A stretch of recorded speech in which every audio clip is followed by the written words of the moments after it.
Well, I've certainly learned a lot more about glioblastoma since when I had this great shock and surprise of a diagnosis, because I didn't really think anything much was wrong.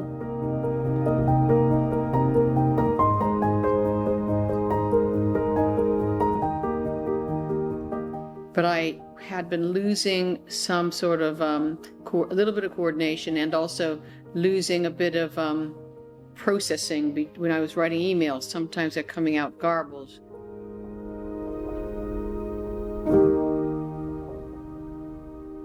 I was not at all aware of something going wrong with my brain, but I was also starting to walk a bit asymmetrically.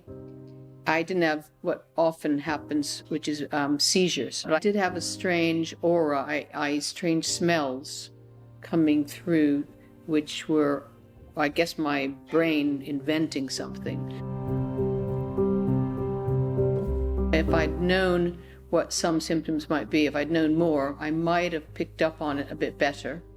But I had a business trip to America where I kept getting the time zones wrong. Now, people who know me wouldn't be surprised by that at all, or the bad typing, like bad emails and texts. But I couldn't quite work out the difference between LA time and New York, for example. But when my husband saw me coming off the plane, he could see that I was walking asymmetrically and looked like I deteriorated. So we went straight to the A&E, and they put me straight into a scanner. And to my great surprise, it was a tumor they saw, and they just said, it's a lethal cancer, and as soon as you recover from your trip, we'd want to do surgery on you. So that led to surgery within 10 days. Time is of the essence with brain tumors, because they can grow quite quickly. This is like day 0 of survival. Every morning I wake up and I figure, just get up. The day's here and I'm here.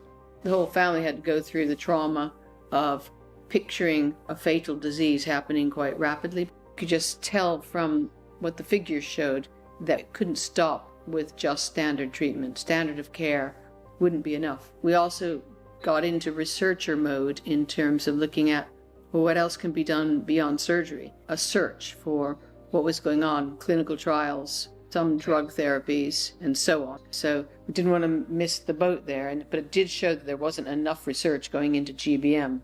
It's not exactly an orphan disease, but it isn't also a priority, enough of a priority. But also has made me quite realistic about the fact that it's a really bad disease because the cells tend to grow back. So it's a real bastard, it's a fiendish disease which has a high mortality rate.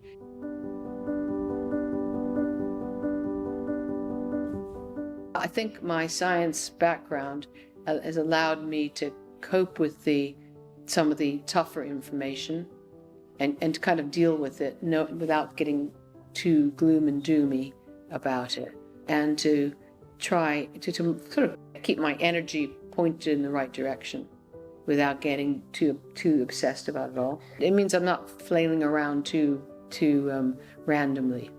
So, because time is of the essence, and I'm trying not to waste it. Given that my mental capacity hasn't been affected even by 2 operations, I've wanted to enjoy family birthdays. And also skiing, a little bit of swimming, and hiking. I probably do an hour's walk in the woods every day. So I've been able to do all those things and really enjoyed it.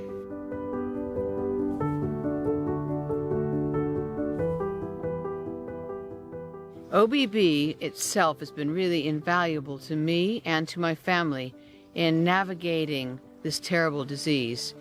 Its work is both practical and far-reaching, whether it's on a new patient's charter or connecting people who are living with this disease. And it'll help us all make progress in moving GBM forward from being terminal to treatable. So please join me in helping to spread the word about all the great work that OBB is doing.